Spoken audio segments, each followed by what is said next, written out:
दोस्तों, welcome to our channel. वैसे तो हम नहीं चाहते थे कि आप लोग से अपनी फीलिंग शेयर करूं, लेकिन हमको ऐसे ऐसे कॉल्स आने लगे, ऐसे ऐसे स्टूपिड वाली सब बातें करने लगे कि मैं अपनी फीलिंग्स और रियलिटी शेयर करने से अपने आप को रोक नहीं पाया।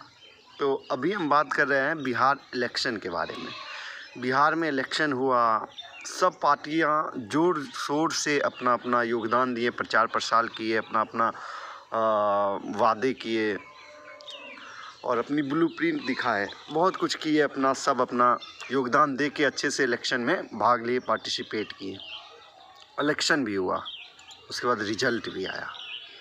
तो मान लीजिए जब सब कुछ हुआ, रिजल्ट आया, तो रिजल्ट में हुआ यूं कि प्रचंड जीत हासिल कर लिए एनडीए सरकार, मतलब 202, अनएक्सपेक्टेबल।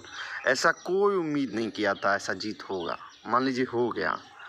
तो अब ये लोग सवाल कर रहे हैं कि ईवीएम हैक था, पहले से सेटिंग थी, जनता को ख़रीद लिया, मतलब ऐसे बहुत सारे चीज़ें ये लोग कह रहे हैं। आरजेडी सपोर्टर्स जो हैं या महागठबंधन सपोर्टर्स जो हैं वो, तो इसमें 2-3 टेक्निकल बातें हैं जिसको मैं शेयर करना चाहता हूं और आप लोग कमेंट सेक्शन में बताइएगा कि क्या एक्चुअल में ये बातें हैं या नहीं है। ठीक है, पहली बात कि बिहार में पहले क्या था, एनडीए, आरजेडी, यही सब पार्टियां थी। नया बिहार में 2022 में कौन सा कूदा, जनसुराज। और जनसुराज जो था वो बहुत अच्छा लेवल पे प्रचार किया।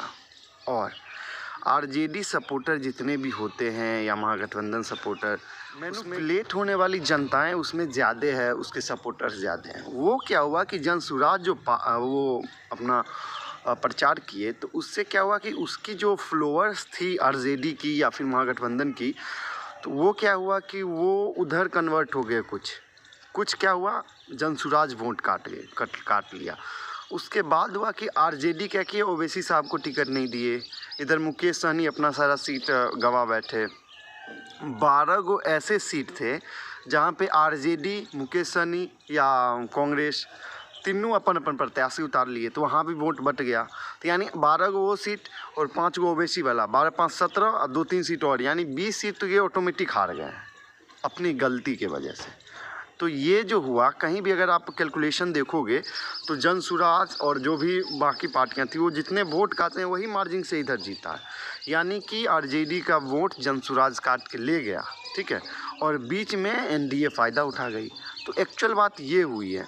लेकिन इन लोग को अपना मतलब क्या कहें, इनका रणनीतिकार जो भी था महागठबंधन का, वो उतने परिपक्व नहीं थे कि वो ये सब चीज़ देख सके। और वहाँ पे थोड़ा सा कहते हैं ना, ओवैसी साहब कह रहे थे कि जब महाभारत हुई थी तो 5 गांव मांगा गया था और 5 गांव नहीं देने की वजह से ये स्थिति हो गई कि आज भी हम लोग महाभारत याद करते हैं।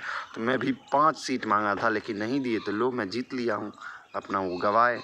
तो वही बात है, इनका रणनीतिकार जो भी थे उनको समझना चाहिए कि ज़्यादा स्वार्थ करना अच्छी बात नहीं है।